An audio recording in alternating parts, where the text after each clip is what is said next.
Tapi gini, artinya lu sudah hampir mengikuti budaya sana, bahasa sana gitu. Yang gue bingung, ketika lu pertama kali ke sana, lu nyicipin makanan sana kan lu butuh proses kan? Artinya buat menjadi hal itu menjadi seperti biasa. Atau memang tetap makanan orang Indonesia yang lu makan? Gue disuguhin roti. Gue nggak tahu kalau roti itu disebut croissant lah ya. Ya kan, gue bilang ini roti apaan ini? Kalau di kita Guriana gitu ya. Gue nyebut merek. Sorry. Gak apa-apa. Roti tawar lah ya.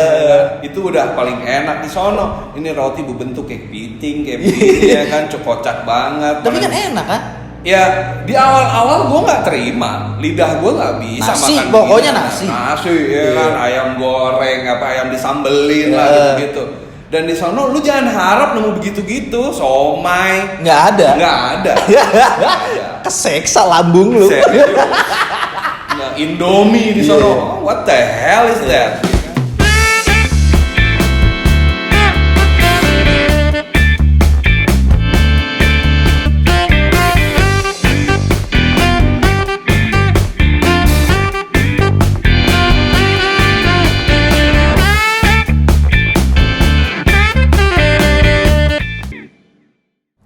Halo, kembali lagi dalam gua Juan Babe. Iya, kali ini gua kedatangan bintang tamu yang sangat spesial nih, Mr. Andri Kaneko. Yoi, beri tepuk tangan.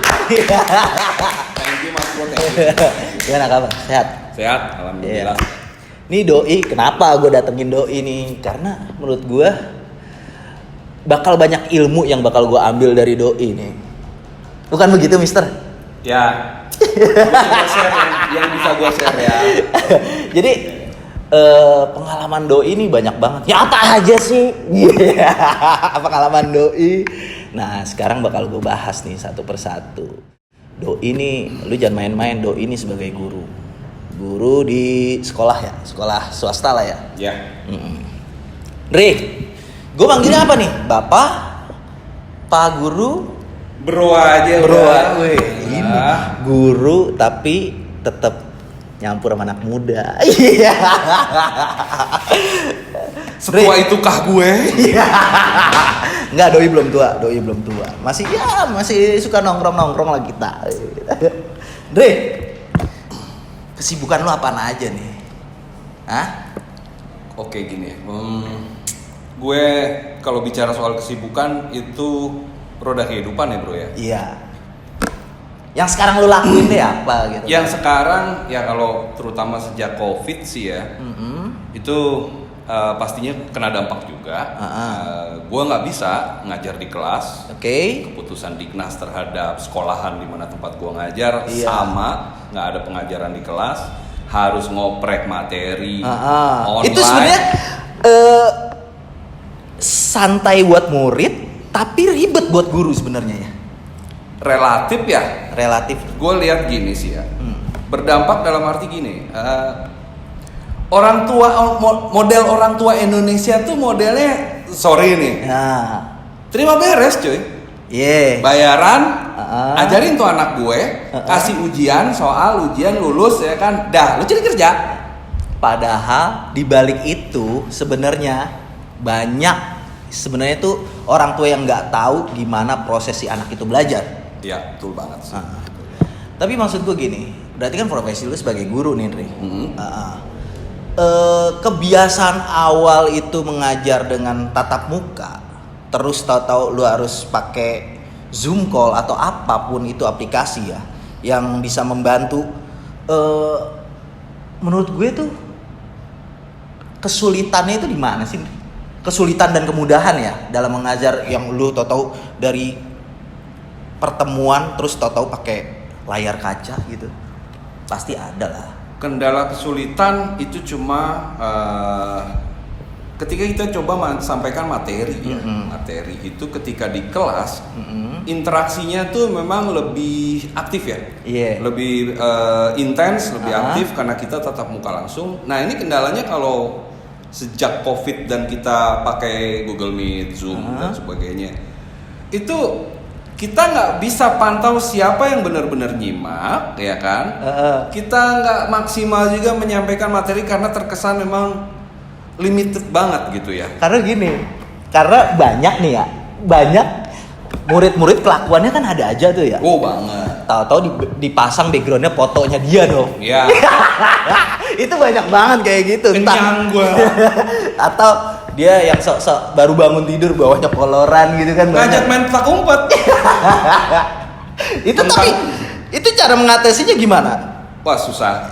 Gue sendiri jujur, gue cuma bisa ngasih warning aja. Ini adalah kelas Google Meet ya, kelas tatap muka secara online. Ya tolong hargain ya ketika tutor udah ngebuka channelnya atau mau ngebuka siarannya lah ya istilahnya. Tutor hadir seperti halnya kalian juga hadir di kelas. Anggaplah atmosfer itu, situasi itu seperti berada di kelas walaupun udah masing-masing ya. Karena lu nggak tahu gimana susahnya tuh guru nyari materi buat ditampilin di Zoom atau aplikasi apapun gitu buat virtual gitu. Itu ribet cuy. Lu murid-murid ngerti sedikit lah. Gua maklum lah.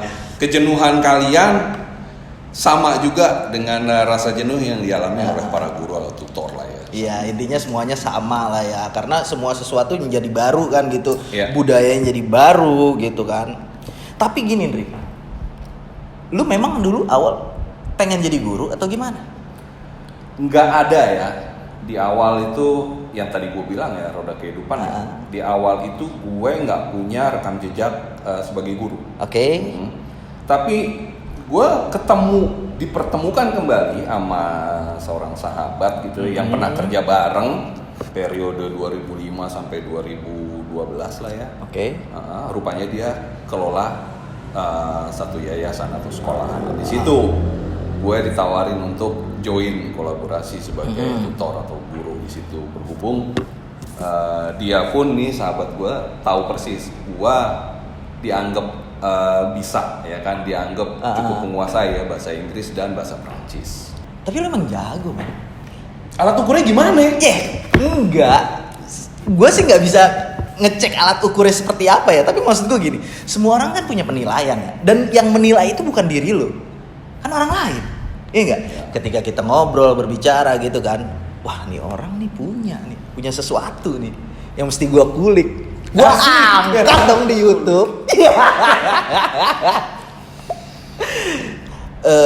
Tadi sistem pelajaran yang lu lakuin udahlah sistemnya seperti itulah ya. Lu nyari materi terus lu ungkapin di ruang guru secara online itu ya, Zoom gitu ya. Ini maksud gue. Tapi lu punya trik-trik gak sih? Karena banyak murid ini kendalanya satu, men. Boring ketika lu Zoom meeting, apalagi yang dibahas pelajaran kan. Lu punya kiat-kiat gak atau apa gitu? Ketika gua masuk ke dalam sistem materi online, terus kelas tatap muka secara online seperti ini, gua terkendala oleh waktu ya. Iya. Dan tingkat fokusnya murid-murid, anak-anak itu pasti beda. Gue nggak bisa lihat secara langsung gitu. Tapi trik gue untuk menghilangkan boring ya, gue juga pernah sekolah kelas. Iya. Gue pernah sekolah, gue tahu boringnya anak-anak murid. Intinya gini, bandel boleh, ya nggak, bangor boleh, goblok jangan coy. Bener. Ya nggak. Lu kalau bisa sih banyak-banyak belajar deh, bener. Karena bukannya apa-apa, jangan sampai kita digoblokin orang. Nah, itu gak? Bener gak sih? Di situ. Iya. Kalau trik gue gini, ngakalin ya, nyiasatin anak-anak supaya nggak boring kan, itu normal, itu wajar, ya kan. Di sela-sela materi yang gue sampaikan, ya, itu gue selipkan. Ketika gue udah nangkep, ada yang udah mulai buang muka nih, buang muka sana kemari, udah mulai gatal lihat-lihat HP ya kan. Terkadang gue punya trik beda nih. Gue duduk, gue ikutan main HP. Ya kan? Ada yang nyontohin nih, murid main HP, gue duduk gue ikutan main HP. Sampai ntar ada yang nyeletuk. Iya. Pak, kok mau ikutan main HP? Ya kan kalian main HP, kenapa saya nggak bisa main HP? Inian nyolek secara halus. Iya. Itu satu trik, ya kan? Akhirnya mereka HP ditaruh lagi dan mulai fokus lagi, ya kan? Oke, trik yang kedua. Terus? Begitu gue nangkep, ini udah mulai celingak-celinguk, nggak jelas, ya kan? Ada yang asik ngerumpi di belakang, ya kan? Langsung gue cut. Oke. Taruh pulpen, taruh itu HP, ya kan? Taruh. Peregangan. Bahasa lain ya, peregangan. Gue pakai langsung trik cerita. Gue telling story. Yoi. Kan, gue cerita. Karena murid senang ya kalau dikasih cerita biasanya. Apalagi cerita-cerita yang menurut dia tuh agak santai gitu. Menariknya di situ tuh. Kalau udah keluar dari rel atau mata pelajaran atau materi, tuh mereka kayak nyimak lagi, ngonek lagi, kan? At least gue dapet attention lagi dong. Jadi memang menurut gue ya guru di era sekarang tuh ya mesti fleksibel sih. Nggak mesti yang kaku terus atau gimana ya. Mesti ngebaur sama murid. Menurut gue. Banget. Oke, lanjut.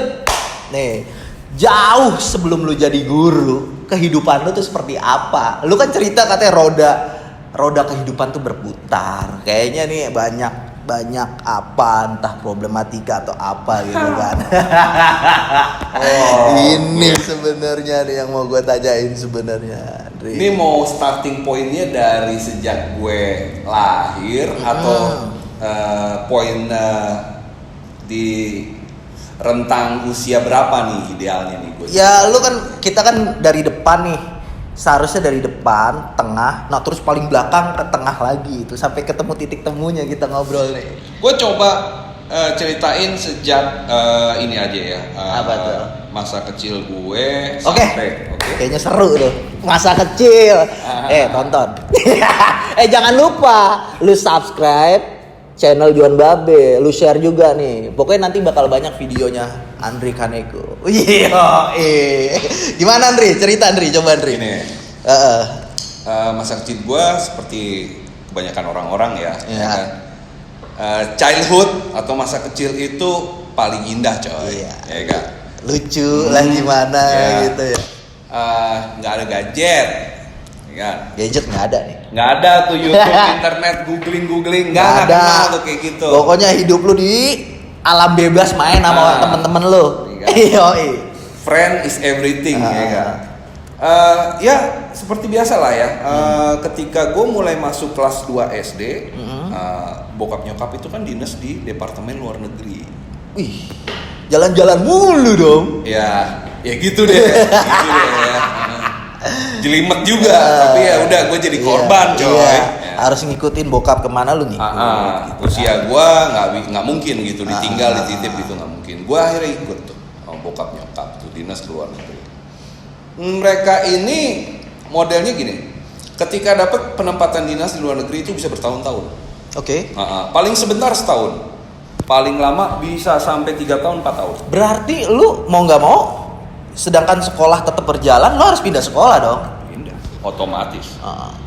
Lu pindah. Pertama kali yang lu pijak waktu lu ikut bokap lu kemana tuh? Langsung Prancis cuy. Prancis.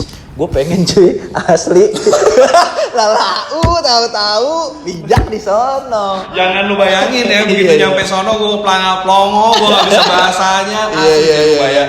Cuacanya kan, iklimnya. Iya. Kocak bener, keluar rumah kalau nggak pakai baju yang berbentuk kayak beruang jangan coba lo. Tapi memang dingin banget di sana. Ekstrim. Di sana 4 musim. Ada musim panas, musim hujan, musim semi, musim dingin. Baru ntar running lagi, berputar lagi musim panas. Itu jangkanya berapa lama lu waktu lu di Prancis? Kira-kira 4 tahun.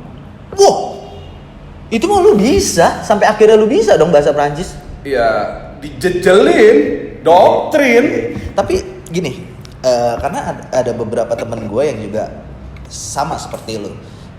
Dia sampai akhirnya pindah sekolah di luar negeri. Itu sekolah di luar negerinya lu campur sama orang-orang Prancis atau memang di kedubes Indonesia yang ada di Prancis biasanya gitu?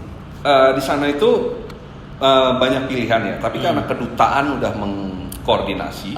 Jadi situ ada sekolah internasional yang dimana di dalamnya itu ada orang Jepang, ada orang Cina, dan gue dari Indonesia, dan beberapa anak-anak dari kedutaan Indonesia pun di situ sekolah. Macam-macam aneka warna kulit di situ. Berarti secara nggak langsung ya, lu tuh orang yang beruntung sebenarnya. Alhamdulillah. Iya nggak? Iya. Alhamdulillah. Kita boro-boro kepikiran mau ke sono. Gua mau sekolah di UI ya kagak diterima, ditolak. Tapi gini ya bro ya, gue coba garis bawain ya. Dimanapun sekolah, intinya gini, metode yang diterapkan itu harus diperbaiki atau paling nggak ngambil standar negara mana.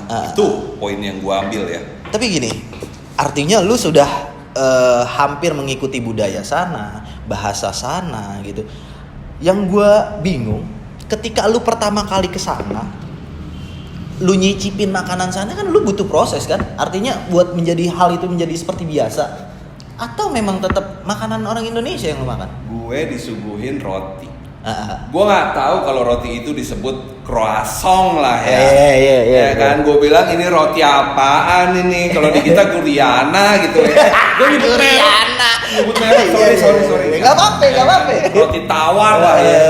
Itu udah paling enak di sono. Ini roti berbentuk kayak piting, kayak begini ya kan, kocak banget. Tapi kan enak kan? Ya di awal-awal gue nggak terima, lidah gue nggak bisa nasi, makan pokoknya gini. nasi ya kan, ayam goreng apa ayam disambelin lah gitu.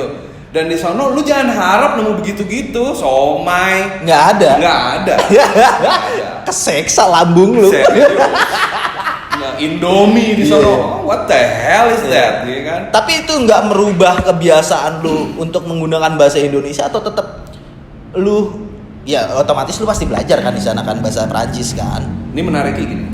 Ketika lu dicemplungin di satu negara, dan lu di sana nggak bisa ngomong sama, lu keluar rumah, lu pelangak-pelongong lihat sekitar, lu nggak bisa nanya orang, permisi Pak, Bu, saya mau atau lu gue, jangan harap lu ada di negeri alien, lu harus bisa bahasa setempat berawal dari bahasa asalnya, ya kan?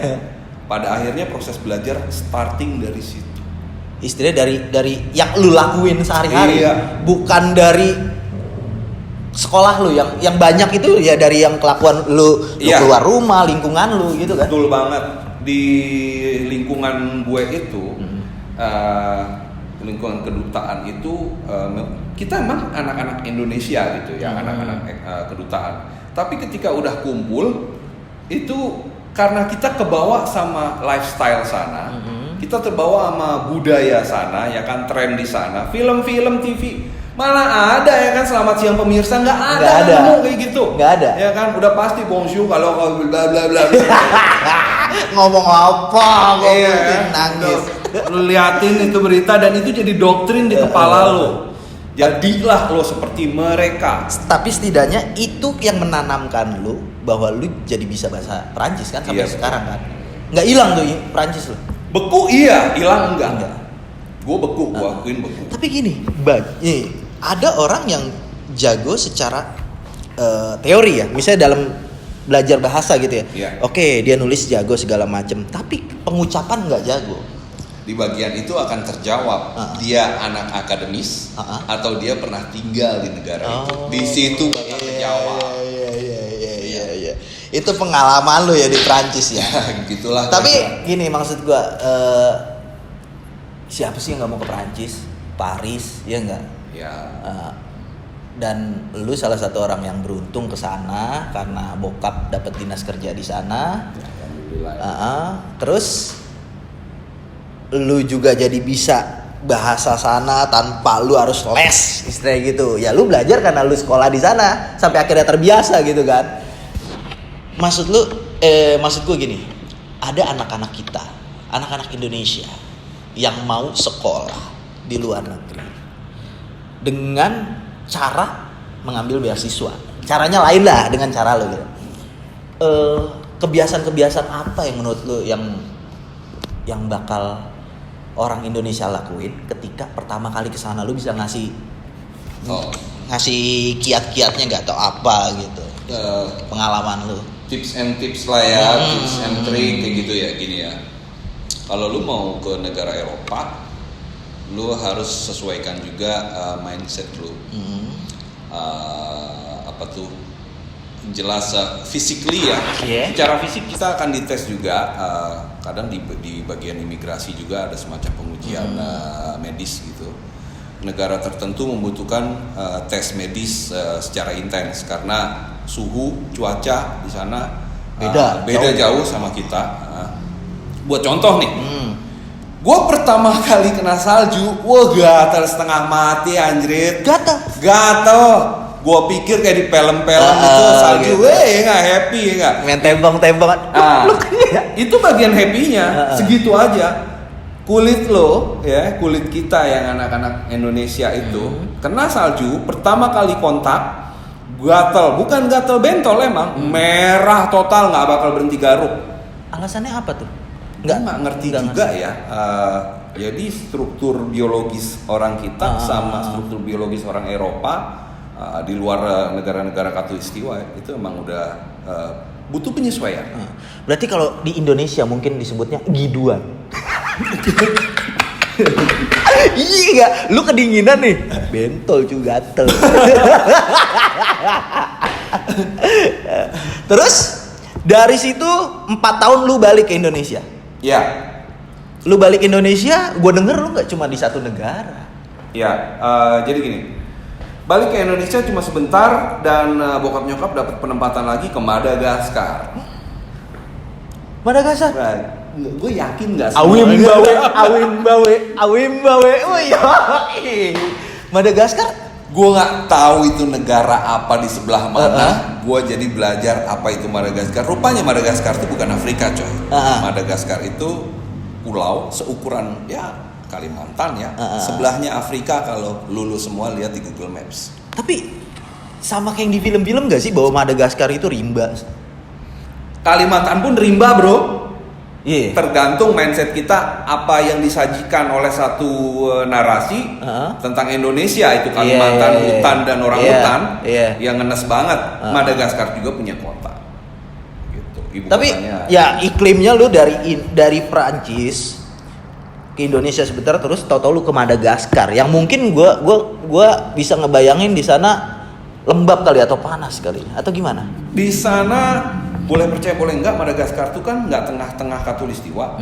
Dia itu ada di selatan dikit. Kalau Indonesia kan bener-bener tengah-tengah tuh, apalagi Kalimantan. Makanya 2 musim doang. Di Madagaskar ini sama kayak Eropa. Punya musim panas, musim hujan, semi, musim dingin. Tapi di sono nggak ada salju, bro. Musim dingin ya jangan main-main. Dingin walaupun minus salju. Dingin tapi nggak ada salju. Nggak ada salju. Apa angin? Dingin ya cuaca. Itu lu di umur berapa di Madagaskar? Itu gua udah kelas SMP kelas 1. SMP kelas 1. SMP kelas 1. Madagaskar, cuy. Lu kebayang? Bapak gue mau ke Madagaskar, gue harus pindah ke sono. Lu sekolah di sono? Lagi-lagi sekolah. Tapi nah, artinya kan lu ngerasain tuh perbedaan antara Indonesia, Prancis, kemudian di Madagaskar. Itu ketika yang lu rasain lu gimana tuh? Atau lu kok beda sih ya? Atau gimana gitu? Atau lu coba ngikutin gimana? Perubahan drastis ya. Di Prancis seperti itu. Seperti umumnya negara-negara Eropa, kalau gue jelasin secara rinci detail agak panjang ya. Madagaskar itu cenderung sisi lain dari Afrika. Sisi lainnya itu sisi lebih ke dia modern atau gimana? Afrika Selatan tuh paling maju, sekelas USA. Banyak orang kulit putih di sana. Afrika Tengah paling jeblok, kelaparan tapi hutan rimbanya bagus banget. Afrika Utara gurun. Madagaskar itu secara alam dia masuk kategori Afrika Selatan. Mirip-mirip sama Indonesia, tapi keindahan alamnya nggak bisa. Dia nggak bisa nandingin Indonesia, fair-fairan aja. Nah boleh percaya boleh enggak nih bro, di Madagaskar itu banyak jejak-jejak dan terbukti itu sekian persen, gue berani bilang 20% penduduk penghuni Madagaskar itu ada unsur turunan dari Indonesia. Serius? Dari mana lu bisa ngomong seperti itu, cuy? Gue pernah jalan-jalan waktu di sana kalau lagi liburan sekolah. Itu ke suatu daerah di ujung utaranya Madagaskar, pantai. Di situ warga setempat nunjukin satu kapal, bangkai kapal. Mereka nyebutnya kapal Sarimanok. Sarimanok? Kapal Sarimanok. Yang gue kagetnya ini kapal Sarimanok identik banget sama kapal yang pernah gue lihat-lihat di beberapa literatur penjelasan atau gambaran tentang kapal Majapahit, bro. Intinya orang Nusantara lah ya disebutnya dulu sering berlalu lalang ke Madagaskar gitu. Dan nginjekin kaki ke sono. Nah, dapat ilmu lagi kan lo di sini. Gila. Ini nih acara Juan Babe nih paling ngeri nih. Asli, gue pusing. Tapi lu berapa lama di situ? Setahun lah ya. Setahun. Tapi setidaknya banyak yang lu serap lah walaupun setahun lah di situ ya. Iya. Dan karena lu di situ lu masih sekolah dan ingatan zaman sekolah itu biasanya masih kental kan, masih ingat nggak? Kalau umur sekarang tuh banyak mungkin lupa. Sedikit tambahan lagi. Madagaskar itu jajahan Prancis, bro. Lagi-lagi jejekan Prancis lagi. Iya. Napoleon. Gue jadi nggak ngikutin skrip nih. Keasikan dengerin cerita. Oke. Apa lu masih keluar negeri lagi pada saat itu? Ketika lu 1 tahun di Madagaskar? Gue balik lagi ke Indonesia. Oke. Karena bokap nyokap memutuskan gue harus fokus selesaiin sekolah formal. Oke. Kalau modelnya gue bolak-balik sekolah di negara luar, ini amburadul nih jasa. Kepikir nggak ya nggak? Iya. Amburadul nih. Iya. Ini di Perancis, Madagaskar. Wah, gimana ini? Gue sampai harus turun kelas hanya untuk ikut Eptanas, bro, dapetin ijazah SD.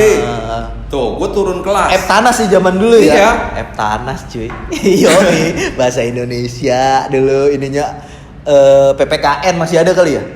Masih ada. Angkatan tua dah. Akhirnya gini, balik lagi ke Indonesia dan disitulah gue mulai agak vakum, nggak ikut-ikutan sama orang tua, walaupun mereka dalam 1 kali 2 kali kesempatan menawarkan mau nggak nyusul ke sini ya kan, oke ini tiket pesawat ya kan, nyusul paspor udah ada yang ngurus gitu kan, main liburan atau apa, ya gimana sih ya, kita kan anak-anak Indonesia kalau udah back to kembali ke negaranya masing-masing ya kan, kita ya udah jadi makhluk Indonesia lagi yang asik ya kan. Asik. Udah betah sama teman-teman ya kan. Main gundu. Yoi. Lu buset deh belum pernah main gundu sih. Terus tapi setelah lu dari Madagaskar, lu sempet berarti lu nggak tinggal secara permanen lagi kayak lu pindah lu waktu kerja waktu lu tinggal di Prancis, di Madagaskar paling lu cuma liburan aja dikasih. Iya. Gitu. Gua stay, gua sekolah normal kayak lu pada SMP ya kan, SMA juga gua di Indonesia. Terus begitu gua nginjek bangku kuliah, kayaknya gua harus skip nih bagian sini nih, karena apa, di semester 3 dan 4 gua jatuh sakit. Kayaknya obrolan itu kita jauh ke panjang, ntar dulu. Ya, oke. Karena itu bakal jadi ada di episode berikutnya nanti nih. Seru nih. Gue mau fokus ketika lu pergi gitu kan ke luar negeri gitu loh. Okay. Nah, kita kembali lagi ketika lu di Prancis gitu kan. Banyak manusia-manusia dari beberapa negara yang lu temuin akhirnya karena lu sekolah di sekolah internasional. Iya. Lu mengikuti kebiasaan mereka atau lu coba memperkenalkan kebiasaan-kebiasaan lu? Seandainya itu gua ada di rentang usia kayak anak kuliahan atau anak SMA, gua akan terapkan itu dong. Gua cuma anak kecil kelas, ya kan? Gua yang ngikutin style, tren, fashion di sana dan kelakuan anak-anak sana. Gitu. Gua ke bawah udah. Weh, British banget kayak lu, Ci. Ngeri. Gue nih yang gue mau nanya ini sebenarnya karena lu udah pernah kesana ya. Gue tuh mau nanyain satu. Kenapa jalanan di sana tuh pakai bata blok ya? Atau cuma di beberapa tempat doang? Oke gini, Batablok atau kayak konblok gitu ya? Iya. Lu perhatiin juga lah. Iya, karena yang gue lihat, kayaknya itu umurnya gue yakin itu udah tua banget itu umur konblok gitu kan. Secara historinya, gue nggak pernah ngulik atau nanya sama orang-orang sana kenapa di sana modelnya konblok ya. Tapi setelah gue cermatin kesini ya, setelah gue udah gede lah ya, gitu. Rupanya kualitas satu ruas jalan ketika pakai cor-coran dampaknya ban panas. Oke. Ketika pakai aspal nggak pernah awet, kena air remek lagi. Itu konblok atau ya kan rangkaian bebatuan dan ditata rapi begitu, ratusan tahun utuh bro. Ya. Bahkan mau tuh perang di Lindes Tank pun masih kuat ya. Utuh. Karena kalau lu perhatiin, kalau lu ngelihat video-video entah itu di Prancis atau di Jerman, itu rata-rata gue lihat pakai konblok jalanannya, entah di suatu tempat doang atau memang hampir semuanya. Mungkin di suatu tempat doang kali ya. Di beberapa ruas jalan tertentu iya, tapi kalau udah highway ya kan tol normal biasa aspal ya. Tapi gue udah bisa kebayang Pak kalau itu naik sepeda, gerdakan pasti. Gede. Oh yoi. Pada akhirnya lu akan terbiasa. Wow, ruas jalan konblok nih ya kan, kita sama driver dari kedutaan nih gitu udah dah. Tapi gini, gue tuh sebenarnya kenapa manggil Andri ke channel gue? Ya itu tadi, dia tuh banyak pengalamannya cuy. Jadi kita tuh sering ngobrol di sisi pojok lah sebutannya ya. Doi suka beberapa kali cerita bahwa gue tuh masa kecil gue sempet nih bocah kayaknya nggak, masa kecilnya nggak pada umumnya nih, sering bolak-balik kemana gitu. Dan ini menurut gue menarik gitu loh, buat jadi wawasan kita bahwa karena nggak semua anak Indonesia ya nggak seperti lu gitu lah. Banyak juga yang ada orang impian mau ke sana tapi nggak kesampean atau gimana kan banyak. Ya, gue ini korban mix keadaan lah ya. Tapi alhamdulillah keadaannya yang enak Pak. Gue bersyukur lah ya. Iya. Jadinya pengalaman lu pun istilahnya jadi lebih banyak gitu, Andre, gitu. Nah, kan dari Madagaskar tuh. Terus bokap dinas kemana lagi tuh? Bokap ya. Sampai akhirnya lu liburan atau dikasih tiket liburan gitu yang lu. Bokap tuh lebih kenyang ya, mengunjungi negara-negara Eropa, Afrika, Timur Tengah. Bokap kenyang. Jadi ketika masih dinas di Madagaskar atau ketika waktu dinas di Prancis pun itu bokap ninggalin istilahnya ninggalin pos dinasnya di situ dan dia ada tugas untuk mengunjungi misalnya negara Mauritius. Bagi yang tahu aja ya. Mauritius tuh, lu bingung nggak lu? Mauritius dibaca Mauritius tapi tulisannya Mauritius. Okay. Negara kepulauan di antara Afrika dan Madagaskar, terus ke Mikronesia. Gue bingung nggak itu negara. Gue belum pernah sih. Jadi bokap tuh kenyang dan gue juga jadi tahu dan belajar tentang merek-merek ya kan, produk-produk di Eropa ya kan, di luar negeri. Gue coba remind atau ingat-ingat lagi ya kan, produk-produk, merek-merek, otomotif, segala macam elektronik itu ya di sana seperti apa, di Indonesia seperti apa, ya gitu deh. Skip. Ya pokoknya itu ada pembahasannya lagi. Karena gue juga salah satu pecinta otomotif jadul. Wih, makanya gue kalau nanya otomotif selalu ke dia. Mobil ini apa nih mereknya gini. Itu walaupun kita cuma pembahasan dan kita nggak punya, tapi setidaknya itu seru menurut gue. Iya seru banget, Ri. Kayak kita cerita, mobil ini lu paham nggak? Oh iya. Gede cc-nya ya gitu. Oke, kembali lagi. Tadi iklim udah. Kembali lagi ya tentang sistem pelajaran yang lu coba ungkapin ke murid-murid. Ada pesan dan kesan nggak untuk murid-murid kita yang lagi pandemi dengan sistem pelajaran yang baru gimana? Gini ya. Gue nginjak sekolah, mungkin bahasanya gini aja deh. Gue ngalamin sekolah dengan metode dan kurikulum mereka. Oke. Gue ngalamin taktik, style belajar, metode belajar mereka. Sorry kata ya, efektif abis di sono. Di sana buat contoh aja. Orang kita ngajarin anaknya berenang gimana? Pakai ban. Dikasih pelampung yang banyak terus kuculuk di air. Orang sono Lu dilempar. kira di sono kayak apa? Lu masih pijik-pijik ya kan? Piep. Lu suruh baris, nggak pakai pelampung, itu kolam 3 meter coy. Iya. Jump, lompat, nangis, digeret lo lompat. Cuman dimodalin tongkat, pegang. Jadi dibiarin lo nangis-nangis tuh di air sampai dia terbiasa sendiri ya. Lihat nih tongkat, pegang, lihat nih tongkat. Jadi poinnya gini. Lu mau bisa berenang, jangan mainan pelampung. Lu kuasain rasa takut lo sama kedalaman. Oke. Begitu lo udah pegang itu tongkat, kaki lo akan otomatis kayak katak. Ya, dia akan, iya, artinya dia akan gimana caranya tuh gue harus bisa. Iya. Dalam kondisi yang terhimpit. Nah, iya. Ini nih kebiasaan orang kita nih, murid-murid ya. Karena gue banyak bergaul sama anak-anak sekolah ya. Mereka itu paling senang mengerjakan tugas, mengerjakan apapun ya. Itu deadline. Wah, asli itu kalau deadline itu dia langsung menjadi kayak super powernya keluar, Pak. Wah, udah sejam lagi nih, boyoi. Sama sih kayak gue juga dulu. Dikira gue nggak ngalamin kali. Weh, sacet buruan ya kan. Ngalamin. Sebenarnya obrolan kita yang di episode sekarang itu aja sih, tentang perjalanan dia, kehidupan dia gimana, naik turun roda kehidupan gitu loh. Kalau pesan ya, kesan lo deh. Kesan dan yang bisa pelajaran berharga yang gue petik dan yang gue coba terapin ketika gue ngajar anak-anak didik gue.